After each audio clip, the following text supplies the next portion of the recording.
Hallo meine Lieben, als es um die Sublimationsstempelkissen ging, habe ich euch ja gesagt, dass ihr Stempel auch selber machen könnt. Und da habe ich euch 3 Varianten dazu und heute geht es um die erste Variante. Wir werden Stempel selber schnitzen. Das zeige ich euch, was ihr dabei beachten solltet, wie es am einfachsten geht. Und was ich euch auch noch sagen wollte oder kurz anmerken wollte, einige von euch haben vielleicht gesehen, dass ich am Mittwoch mein erstes Shorts hochgeladen habe. Diese Möglichkeit gibt es schon länger auf YouTube, aber ich dachte bis jetzt immer so, das passt eigentlich gar nicht so zu meinem Kanal. Aber jetzt hat es mich trotzdem interessiert und ich dachte eigentlich so für kurze kleine Inspirationen von Sachen, die ich euch schon gezeigt hatte in Videos, wie das funktioniert. Da einfach verschiedene Varianten dazu. Das ist was ich da drin machen will. Und aber auch kleine Tipps und Tricks, die sich immer wieder in meinen längeren Videos verstecken. Das heißt, es wird in Zukunft auch mehr Shorts bei mir auf dem Kanal geben, einfach zusätzlich. Und ich weiß, das erste ist noch nicht ganz so optimal. Ich teste das Ganze und lerne auch dabei, wie es besser funktioniert. Von dem her, hoffentlich wird das nächste schon ein bisschen besser. Heute aber, wie gesagt, das Stempelschnitzen und damit starten wir auch gleich nach dem Intro.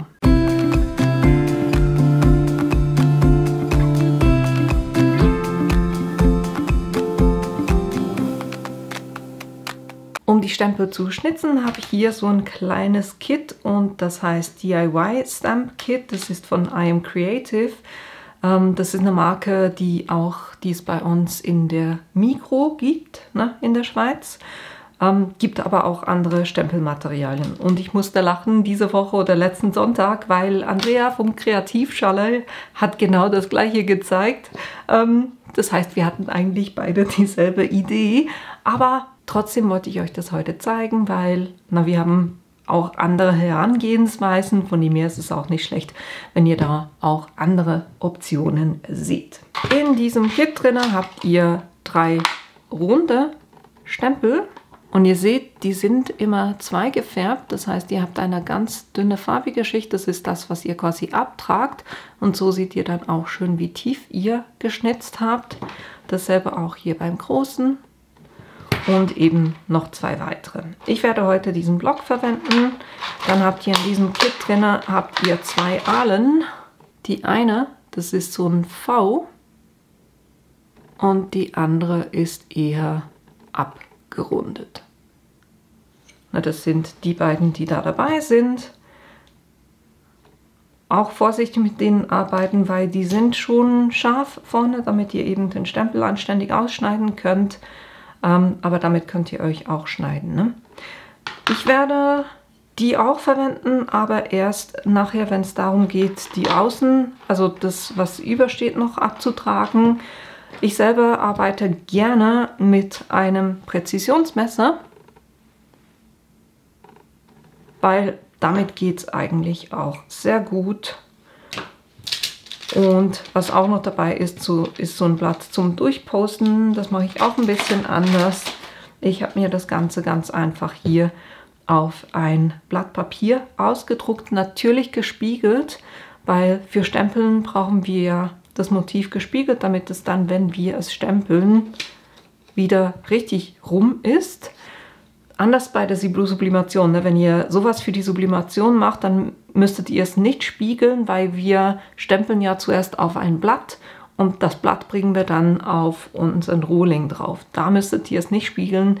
Hier, wenn ihr ganz normale Stempel macht, dann müsstet ihr es spiegeln. Jetzt, was ich als allererstes mache, ist hier den Hintergrund, wie früher in der Schule. Ihr könnt auch ein Kohlepapier verwenden. Ich habe keins gerade so griffbereit und deshalb mache ich das jetzt einfach so, dass ich da, wo der Text ist, ich das mit einem Bleistift einfach einfärbe, damit da Bleistiftkohle drauf ist. Wie früher in der Schule.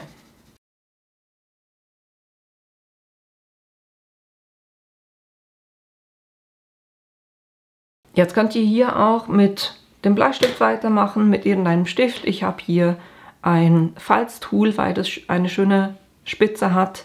und die immer gleichmäßig bleibt. Und jetzt nehme ich das Element und klebe das hier drauf, damit ich nicht verrutsche, während ich das übertrage. Versuche es natürlich so platzsparend wie möglich zu machen, trotzdem aber, dass ich ringsherum so ein bisschen einen Rand auch habe.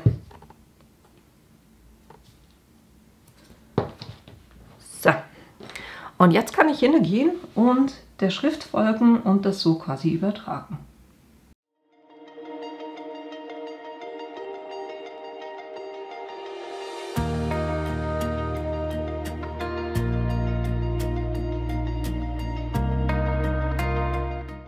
So, jetzt hoffe ich, dass es das richtig übertragen hat.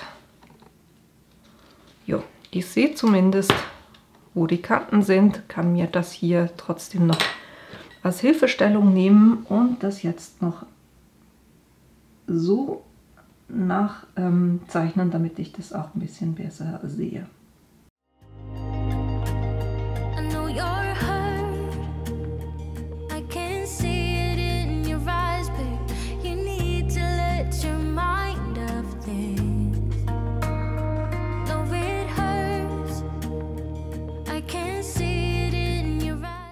So, in etwa so. Hätte sicher mit Kohlepapier ein bisschen besser funktioniert, aber ich sehe es auch so.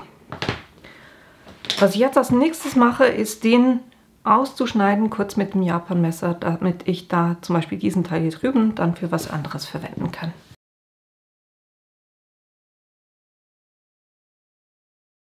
Und der lässt sich auch wirklich super schneiden. So, jetzt kommt der schwierige Schritt.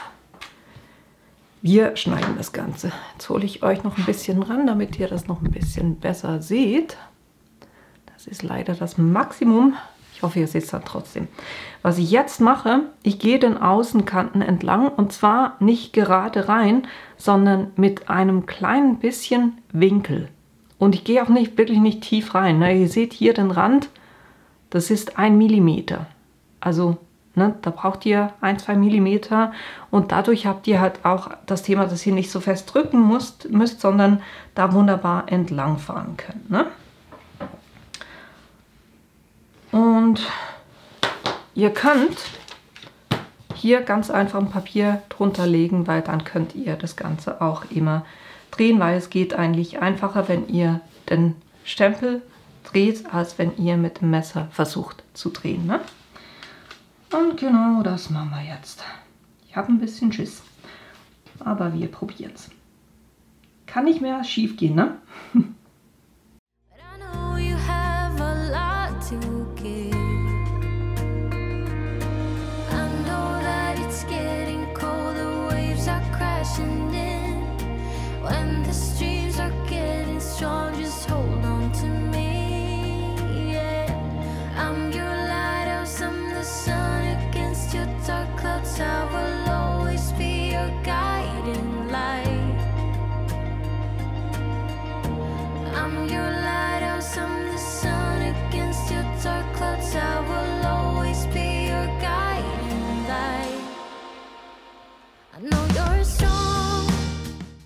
Und um euch das Prinzip zu erklären, ich bin zuerst von der Seite schön schräg runter und dann geht ihr von der anderen Seite so ein bisschen drunter, dann könnt ihr das anheben und habt hier eine wunderbare Linie.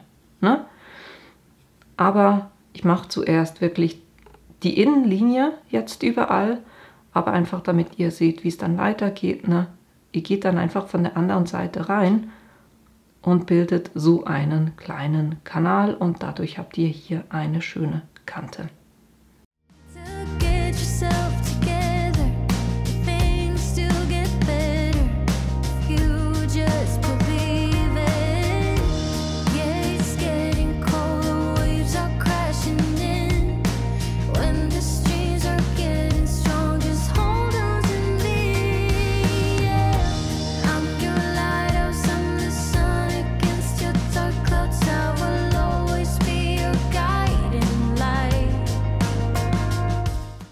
Ich habe das Gefühl, ich habe mal alles ringsherum und bin jetzt gespannt, weil jetzt mache ich genau das, was ich hier am Anfang gemacht habe. Das heißt, ich gehe von der anderen Seite rein und schneide quasi so eine Kerbe rein.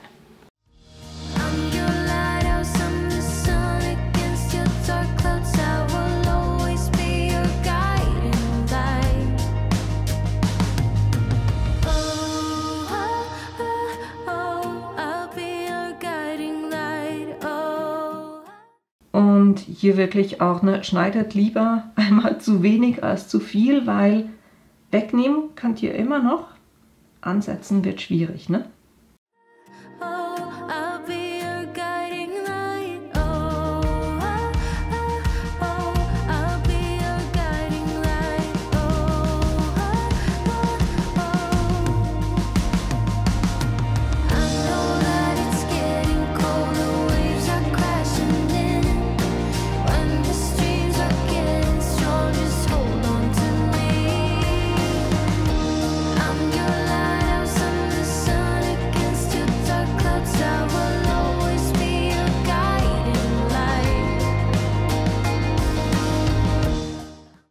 So, jetzt habe ich mal die Außenlinien gemacht und jetzt kümmere ich mich noch um diese Innenbereiche, damit das auch mal raus ist. Ich habe noch nichts ausgebessert, wirklich, ich habe das mal stehen lassen. Ausbessern tun wir nachher, wenn wir das mal gestempelt haben und dann am besten sehen, wo es noch Ausbesserungen braucht.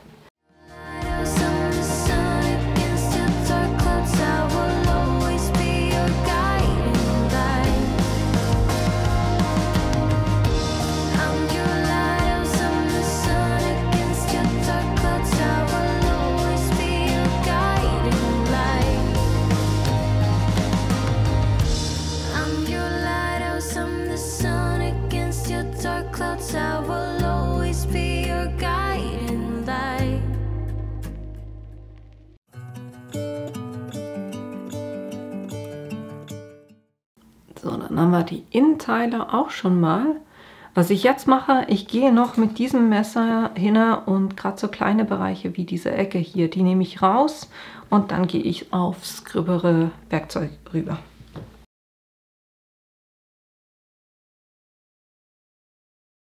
So, und jetzt gehe ich mal mit diesem feineren hier, das was quasi wie ein V aussieht, und versuche hier einzelne Bereiche schon mal rauszulösen. Ich sehe gerade, dass ich beim P was vergessen habe, ne? Hier oben waren wir noch gar nicht.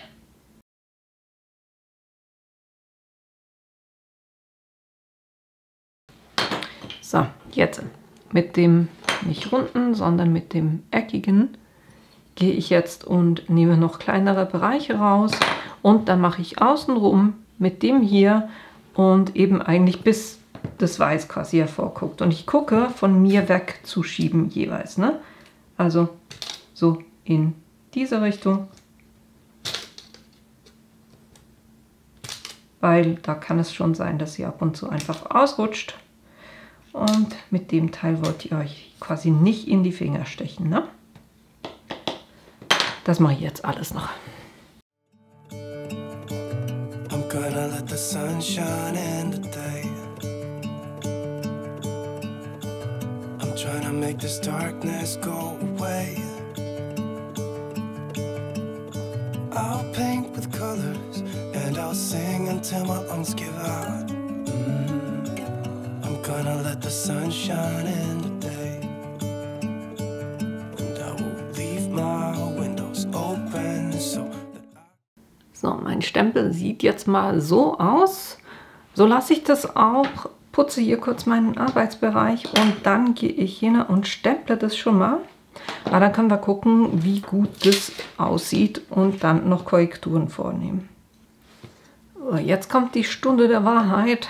Ich nehme hier extra eine Archival Ink, weil dann bleibt auch ein bisschen mehr auf dem Stempel, also hier zurück. Und dann sehe ich ein bisschen besser, wo ich noch Sachen wegnehmen muss. Kann ich das mal stempeln.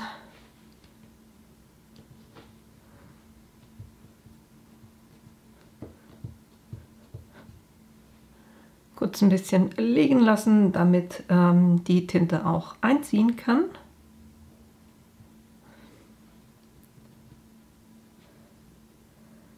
Jo, das sieht mehr nach Halloween aus, ne? Da müssen wir noch nachbessern. So sah das ausgedruckte Bild aus. So sieht mein Stempel aus. Die ganzen Teile hier draußen, die kann ich wegschneiden und dann auch die Linien versuchen, noch ein bisschen schöner zu machen. Und ich sehe es jetzt eben durch die schwarze Tinte auch auf dem Stempel ein bisschen besser.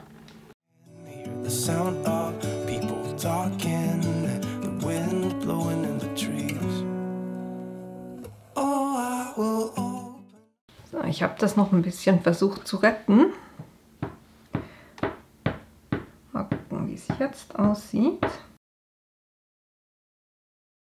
Das Stempeln selber geht natürlich dann auch ein bisschen einfacher, wenn ihr einen Stempelblock hinten dran klebt. Könnt ihr zum Beispiel mit Sekundenkleber machen.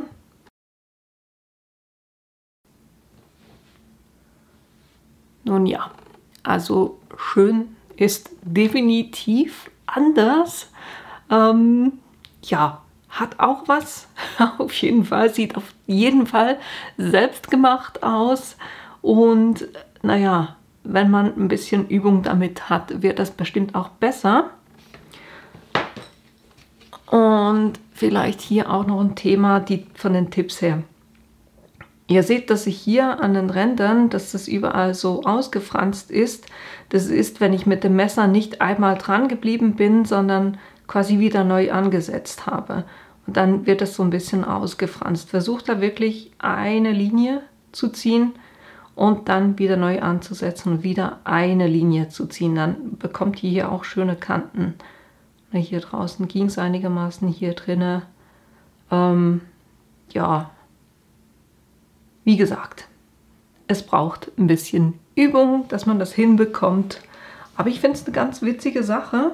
Dauert halt ein Männchen. Also ich habe da jetzt bestimmt eine Stunde dran herumprobiert und gemacht. Ne? Aber es macht auf jeden Fall Spaß. Das kann ich schon mal sagen. Und ich habe ja jetzt noch massenhaft Material hier, um das noch ein bisschen zu üben. Und wenn ihr damit startet, macht vielleicht wirklich nicht zu filigrane Stempel, weil das wird dann wirklich schwierig, die ganzen kleinen Teile zu erwischen oder die richtig auszuschneiden. Aber so in der Größe. Also ich muss ehrlich sagen, ich finde es eigentlich ganz witzig. Ich glaube, so Happy Halloween so schreiben würde, das wäre auf jeden Fall gut. Das war nicht ganz das, was ich erreichen wollte. Ich wollte eigentlich eher sowas hier haben. Aber naja, Übung macht den Meister. Das heißt, ich muss hier noch ein bisschen üben. Aber das war das, was ich euch heute zeigen wollte. Nämlich, wie ihr eben mit so Aalen oder eben auch mit dem Präzisionsmesser solche Stempel selber machen könnt. Und wie gesagt, wenn man da ein bisschen Übung drin hat, wird es bestimmt auch besser. Und ihr könnt eben dann diese Stempel auf einen, am besten mit Sekundenkleber, auf einen Holzblock machen. Und dann könnt ihr damit auch wunderbar stempeln. Ne? Das war das, was ich euch heute zeigen wollte. Ich hoffe, es hat euch Spaß gemacht. Ihr habt Lust, es selber auch auszuprobieren. Ich kann es wirklich empfehlen. Es macht Spaß. Und ja, ich hoffe natürlich auch, dass ich euch in einem meiner nächsten Videos wiedersehe. Bis bald! I'm gonna let the past be filled with smoke, and I will try to fix what happened.